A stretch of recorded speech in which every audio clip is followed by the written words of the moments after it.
Assalamualaikum warahmatullahi wabarakatuh. Selamat datang kembali di Din Islam Channel.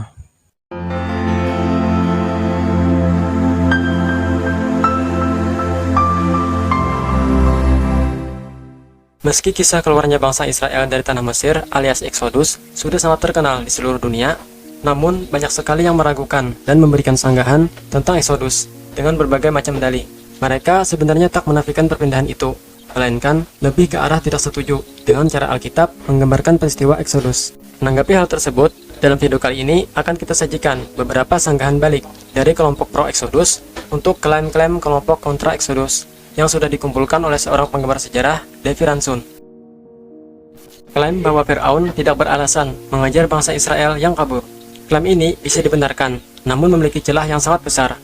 Jumlah orang Israel ialah ratusan ribu laki-laki, dan mereka menuju Kanaan. Ini bisa disimak dalam kitab Bilangan 1 ayat 45 hingga 46. Kanaan adalah lokasi yang strategis, di mana kerajaan-kerajaannya sering bermusuhan dengan Mesir. Sangat berbahaya bagi Mesir jika ratusan ribu orang berkemampuan perang secara serempak berkomplot dengan kerajaan-kerajaan Kanaan, terutama kerajaan-kerajaan bangsa Amori dan Filistin, lalu berkoalisi untuk menyerang Mesir.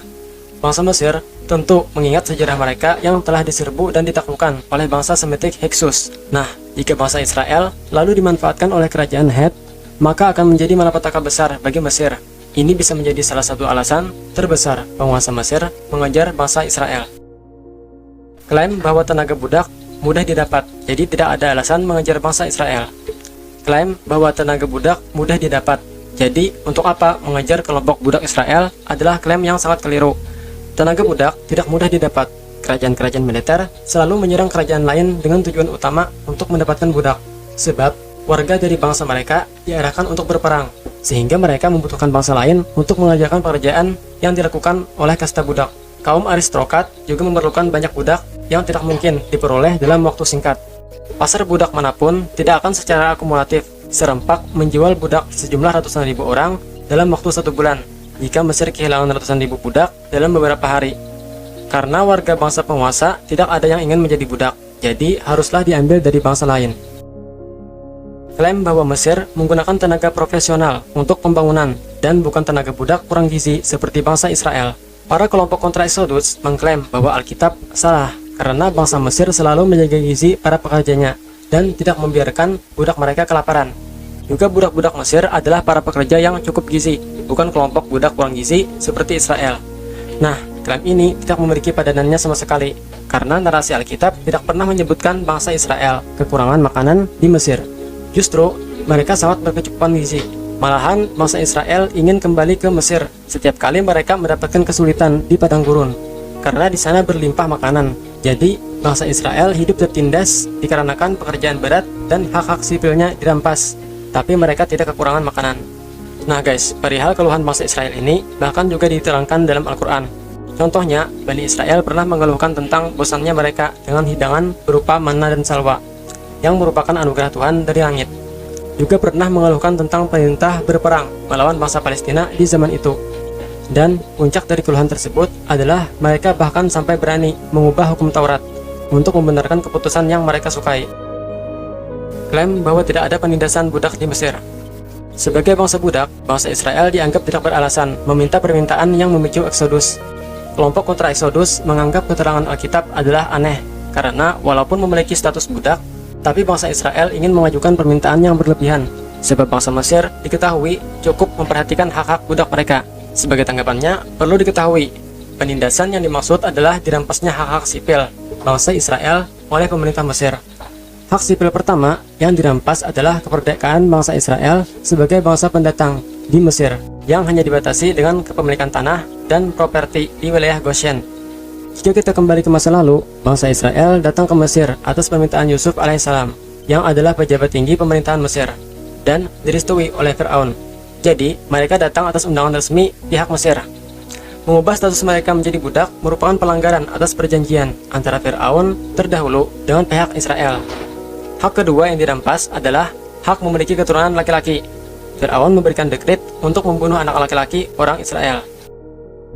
Klaim bahwa nama Israel belum dikenal sebelum terbentuknya kerajaan Israel di tahun lebih kurang 11.000 sebelum Masehi. Nah, Klaim bahwa tidak pernah ada bukti bahwa nama Israel dikenal oleh orang Mesir pada zaman sebelum Raja Saul dan Raja Daud mulai dipatahkan. Karena nama Israel telah ditemukan di sebuah prasasti Mesir, yakni prasasti Merneptah, yang dirilis oleh Firaun Merneptah. Sebagaimana yang telah kita jelaskan di video sebelumnya, putra Ramses II ini memerintah Mesir jauh sebelum kerajaan Israel berdiri. Jadi, pengakuan nama Israel telah ada sebelum kerajaan Israel eksis. Prasasti itu juga dianggap mengarah kepada eksistensi Israel di Mesir. Sebab prasasti itu menunjukkan bahwa Israel adalah pembangkang yang bermusuhan dengan Firaun dan kemudian bentrok dengan Merneptah. Ini menunjukkan bahwa awalnya Israel berada dalam kekuasaan Mesir, lalu memberontak. Selebihnya masih dalam penelitian lebih lanjut. Klaim bahwa Alkitab salah karena tidak ada catatan dalam sejarah manapun bahwa bangsa Israel pernah membangun piramida. Klaim ini tidak ada padanannya sama sekali, karena narasi Alkitab tidak menyebutkan apapun soal piramida. Soal piramida terlalu jauh disandingkan dengan keberadaan Israel di Mesir, sebab memiliki perbedaan rentang tahun lebih dari 1000 tahun sebelum Exodus. Klaim bahwa tidak ada jurnal dan karya ilmiah yang mendukung peristiwa Exodus. Klaim bahwa tidak ada jurnal ilmiah yang memperkuat peristiwa Exodus adalah klaim yang sangat keliru. Ada banyak jurnal dan karya ilmiah dari kelompok pro-Exodus, misalnya hasil penelitian Profesor Kenneth Kitchen, seorang pakar Egyptologi ternama. Jadi, memang banyak jurnal yang kontra Exodus, tetapi banyak juga jurnal yang pro-Exodus. Karena itu, belum ada konsensus resmi tentang kesimpulan terkait Exodus. Dengan begitu, belum adanya hasil konsensus tidak berarti belum adanya penelitian yang mendukung Exodus. Kelompok pro-Exodus memang belum memiliki bukti arkeologi dan literasi kuno yang mendukung pendapat mereka. Namun, kelompok kontra Exodus pun tidak memiliki bukti arkeologi dan literasi atas dalil-dalil mereka. Ini karena bukti arkeologi tentang pro dan kontra terhadap Exodus masih belum ditemukan. Pengertiannya begini, kelompok pro-Exodus mengajukan dalil berdasarkan narasi kitab suci, sedangkan kelompok kontra Exodus mengajukan dalil yang melawan narasi kitab suci. Tapi sebagian besar dalil-dalil tadi dari kedua kelompok ini belum memiliki bukti arkeologi dan literasi. Kelompok kontra Exodus akan menang jika ada penemuan arkeologi atau literasi kuno yang dengan jelas menyebutkan atau menunjukkan keterangan yang menolak keberadaan sejumlah besar orang Israel sebagai budak di Mesir. Kelompok kontra Exodus akan menang jika ada penemuan arkeologi atau literasi kuno yang dengan jelas menyebutkan atau menunjukkan keterangan yang menolak keberadaan sejumlah besar orang Israel sebagai budak di Mesir. Namun, tidak ada catatan dan bukti arkeologi apapun yang menolak ataupun menerima dalil keberadaan sejumlah besar orang Israel di Mesir. Sehingga, untuk poin ini, baik dalil kelompok pro-Exodus dan kontra-Exodus berada pada posisi imbang. Berbagai kritik dari kelompok pro-Exodus tentang peristiwa Exodus memang memiliki dasar yang kuat, tapi semua pun masih berbentuk hipotesa. Seperti yang dikatakan oleh salah seorang dari kelompok kontra Exodus, Esveld, yang mengatakan bahwa seluruh kritik Pentateuch adalah suatu hipotesa atau pradalil belaka, walaupun dasarnya kuat. Ini artinya, baik kelompok pro-Exodus dan juga kelompok kontra Exodus sama-sama belum bisa membuktikan bahwa dalil mereka adalah yang paling benar. Oleh karena itu, belum ada hasil apapun dari konsensus sejarawan tentang peristiwa Exodus ini. Kembali ke penemuan arkeologi yang mendukung argumen pro-Exodus. Nah, sekarang kami akan menampilkan dua contoh berbeda dari kata Israel yang ditemukan dalam teks Mesir. Pada tahun 2012, Peter van der Ven melakukan penelitian lebih lanjut yang mencakup pemindaian 3 dimensi. Pada akhirnya, jelas bahwa bacaan yang benar adalah Israel di cincin nama sebelah kanan. Fragmen ini berasal dari tahun 1350 hingga 1213 sebelum Masehi. Banyak pengajak Alkitab tidak percaya bahwa Israel bahkan ada sampai abad ke-7 hingga ke-10 sebelum Masehi. Mereka juga menolak Exodus serta menyatakan bahwa penaklukan Yosua sebagai mitos. Namun, Israel, seperti yang dijelaskan dalam prasasti ini, adalah entitas yang setidaknya setara dengan negara kota lain seperti Askelon, Gezer, dan Yanoam. Tetapi istilah tersebut memiliki determinatif rakyat yang menunjukkan bahwa itu adalah entitas pedesaan atau kesukuan, bukan sebuah negara dengan kota sebagai pusatnya. Pada tahun 1205 sebelum Masehi, Merneptah menugaskan pembuatan stela Israel yang berisi referensi pertama dalam catatan Mesir tentang kata Israel.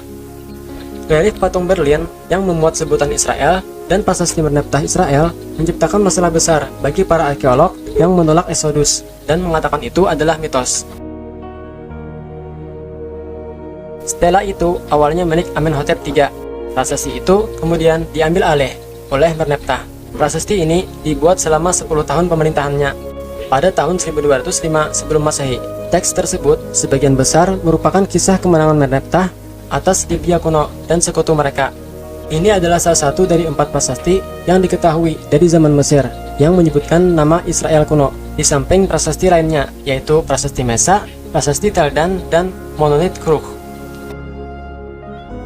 Seorang putra ke-12 dan penerus Ramses II ini berprofesi sebagai seorang juru tulis raja. Di akhir dekade kedua pemerintahan ayahnya, dia mungkin ikut serta dalam penyerangan di sebuah kota di Suriah Utara setelah kematian kakak laki-lakinya yang bernama Kamwes. Merneptah menjadi pewaris dan panglima tertinggi tentara setelah kematian ayahnya pada tahun ke-67 pemerintahannya. Merneptah naik tahta sebagai raja keempat dari dinasti ke-19. Nah, tulisan di bagian akhir prasasti Merneptah ialah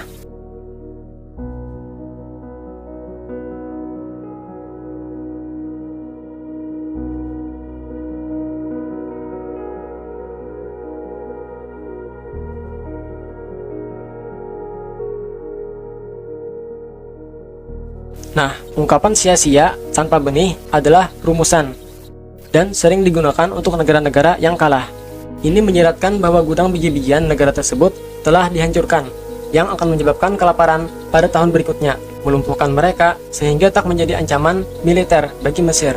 Jadi, berbeda dengan kondisi orang Israel yang tidak memiliki kewarganegaraan, kelompok Kanaan lainnya yang diperangi oleh Mesir, yaitu Askelon, Gezer, dan Yanwam, digambarkan dalam prasasti sebagai negara yang baru lahir. Di sini menunjukkan adanya konflik antara orang Israel dan daerah-daerah lain, termasuk daerah yang didiami oleh Israel. Di sini, Mesir menang. Namun, Al-Quran menyinggung ending dari konflik ini dengan mengatakan, "Dan akan kami teguhkan kedudukan mereka di bumi, dan akan kami perlihatkan kepada Fir'aun dan Haman beserta tentaranya apa yang selalu mereka khawatirkan dari mereka itu." Maksudnya Bani Israel. Surat Al-Qasas ayat 6. Jadi, Al-Quran menegaskan bahwa Bani Israel akan menang melawan Fir'aun dan bala tentaranya. Berdasarkan keterangan panjang tadi, dapat ditarik kesimpulan bahwa dua saksi menakjubkan tentang kehadiran Israel di Kanaan sebagai bangsa yang mapan antara tahun 1350 hingga 1213 sebelum Masehi membuktikan bahwa anggapan tanggal Exodus, yaitu 1250 sebelum Masehi, di era Ramses II adalah mustahil. Mengapa? Alasannya ialah: pertama, cincin nama yang bertuliskan Israel pada relief alas patung Berlin berasal dari tahun 1350 sebelum Masehi. Kedua, prasasti Merneptah Israel itu berasal dari tahun 1205 sebelum Masehi. Dengan alasan ini, maka mustahil raja yang mengajar Nabi Musa adalah Ramses II.